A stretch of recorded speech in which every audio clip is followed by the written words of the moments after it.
अब जब हमने देखा कि इंसान की मुश्किलात कौन कौन सी हैं, ये इंसान को जो भलाइयाँ ज़िंदगी में चाहिए होती हैं वो कौन कौन सी हैं, तो पहली जो मसाले बयान की गई हैं वो है मसाले ज़रूरिया, यानी वो ज़रूरियात जो इंसान को वाकई तौर पर और अशद तौर पर ज़रूरत होती है और उनके बगैर इंसान का गुजारा नहीं होता। फिर मसाले हाजिया, यानी बहुत ज़्यादा ज़रूरी तो नहीं होती लेकिन बहरहाल ज़रूरी होती हैं और उनके साथ इंसान को ज़िंदगी गुजारनी पड़ती है। फिर है मसाले तहसीनिया, यानी कि ज़रूरी तो नहीं होती लेकिन इंसानी ज़िंदगी को और मुआशरे का मयार अच्छा बनाने के लिए ये इंसान चीज़ें करता रहता है और अपने आप को बेहतर बनाने के लिए अच्छा कमाएगा, अच्छा खाने की कोशिश करेगा, अच्छा घर बनाने की कोशिश करेगा, तो ये इंसानी ज़रूरियात के अंदर है। तो अल्लाह ताला ने दीन अता फ़रमाया और ज़ात अकरम सल्लल्लाहु अलैहि वसल्लम की जो हस्ती हमें अता फ़रमाई तो तमाम ज़रूरियात को पूरा करता हुआ हमें दिखाई देते हैं। ज़ात अकरम सल्लल्लाहु अलैहि वसल्लम ने अमली तौर पर ये नमूना पेश किया और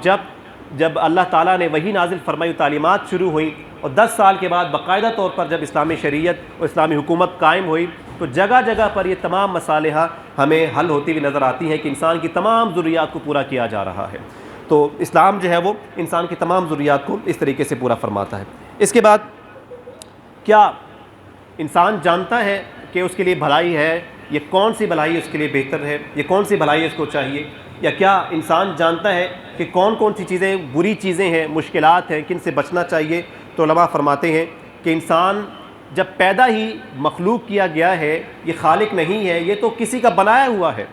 किसी ज़ात ने इसे बनाया है और जब किसी ज़ात के तहत कोई चीज़ बनाई जाती है तो महदूद हुआ करती है। उसकी तमाम सलाहियतें महदूद हैं, उसकी ज़िंदगी महदूद है, उसकी खुसूसियात महदूद है, उसका उठना बैठना, उसका मिलना मिलाना महदूद है, उसका मुआशरा महदूद है, यहाँ तक कि जिस दुनिया में वो रह रहा है वो दुनिया भी एक दिन ख़त्म हो जानी है, वो महदूद है। तो लिहाजा इंसान की अक्ल, फ़हम, उसकी कोशिश, उसकी मेहनत जितनी भी बढ़कर हो लेकिन वो महदूद है। इसलिए इंसान बहुत कुछ जान सकता है लेकिन मुकम्मल तौर पर नहीं जान सकता कि उसके लिए बेहतर क्या है। बहुत कुछ जान सकता है, मुकम्मल तौर पर नहीं जान सकता कि उसके लिए बुरी चीज़ें क्या हैं। तो उसको एक मयार चाहिए, उसको एक सोल्यूशन चाहिए, उसको एक इल्म चाहिए, उसको एक हकीकत चाहिए ये जानने के लिए कि वाक़अतन सही चीज़ क्या है और वाक़अतन बुरी चीज़ क्या है, वाक़अतन वो कौन सी चीज़ है जो मुझे हासिल करनी, जिस पर चलना है, और वाक़अतन वो कौन सी चीज़ है जिससे मुझे बचना है और मेरी ज़िंदगी की कामयाबी मिलेगी। तो अल्लाह ताला ने जब ज़ात अकरम सल्लल्लाहु अलैहि वसल्लम के ज़रिए से दीन नाज़िल फरमाया तो ये आम एक हस्ती नहीं थी, ये एक नबी है और नबी को भी जब अल्लाह ताला ने भेजा और फरमाया कि इनकी इत्तिबा करनी है तो 7 दलाइल भी पेश किए और दलाइल ऐसे थे जिनको देखने के बाद ये मानना पड़ता था कि वाकई अल्लाह के नबी हैं और अल्लाह के रसूल हैं। तो जब एक ऐसी हस्ती जिसको बिलाशुबा मानना पड़ रहा है, अल्लाह ताला ने कुरान के ज़रिए से और मुख्तलिफ़ जो अल्लाह रब्बुल इज़्ज़त ने आपको मुअज़्ज़ात अता फ़रमाए उनके ज़रिए से साबित कर दिया कि वाकई ये एक आम हस्ती नहीं है, वाकई कोई एक सालिह नेक बंदा नहीं है, बल्कि अल्लाह ताला की तरफ से नाजिल करदा, अल्लाह ताला की तरफ से भेजी गई एक ख़ास हस्ती है। तो बिलाशुबा मानना होगा कि वो जो बता रहे हैं वही दर हकीकत सही बात है, वो जिस चीज़ से मना कर रहे हैं बिलाशुबा वही ऐसी चीज़ है जिससे दूर रहना चाहिए, वो जो बात कह रहे हैं वही बात सही है, जिस बात से मना कर रहे हैं वही बात जो मना होने वाली है। तो इंसान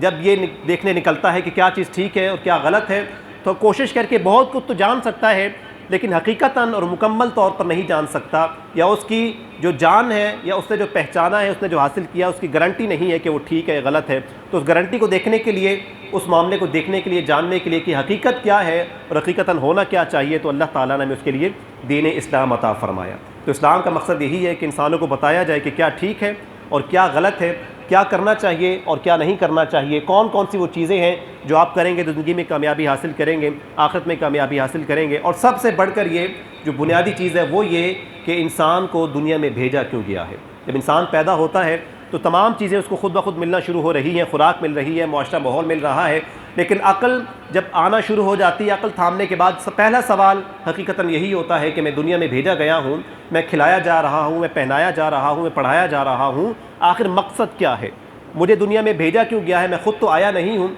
किसी ज़रिए से आया हूँ, और भेजा किसने है, क्यों भेजा है, कोई मकसद होगा, कोई बात होगी। ये तमाम चीज़ें मेरे इर्द गिर्द बनी हुई हैं। जब मैं कुछ चीज़ करता हूँ, मैं काम करता हूँ, तो कोई ना कोई चीज़ पैदा होती है, बनती है। तो कायनात भी तो पैदा हुई है, इसका भी कोई मकसद होगा। हम जो भी काम करते हैं, कोई एक काम भी ऐसा नहीं जिसका मकसद ना हो। तो मैं भी पैदा हुआ हूँ, कायनात भी तमाम चीज़ें देख रहा हूँ, ये भी पैदा हुई हैं, तो कोई ना कोई मकसद होगा। और ये बुनियादी सबसे पहला जो इंसान का सवाल है, इसी का जवाब दीन अता फरमाता है और दीन बताता है कि आप पैदा क्यों किए गए और दुनिया में रहने का यहाँ पर मकसद क्या है।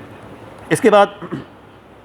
असल मयार जो हकीकत जानने का है और भलाइयाँ जानने का है और बुराइयों से बचने का है, वो दीन इस्लाम अल्लाह ताला ने हमें अता फ़रमाया। और अल्लाह रब्बुल इज़्ज़त के जो अता करदा वो ख़ास लोग जिनके ज़रिए से दीन आज 1450 साल के बाद भी हम तक पहुँचा है, वो ख़ास उलमाए कराम, वो ख़ास सूफियाए कराम जिन्होंने दीन की तालीम हासिल की और क़ुरबानियाँ दे दे कर दीन को महफूज किया किताबों के ज़रिए से और ज़हानत के ज़रिए से, हिफ्ज़ के ज़रिए से, और आज तक वो चीज़ें किताबों के ज़रिए से और हमारे उलमा के ज़रिए से आज तक जारी व सारी हैं।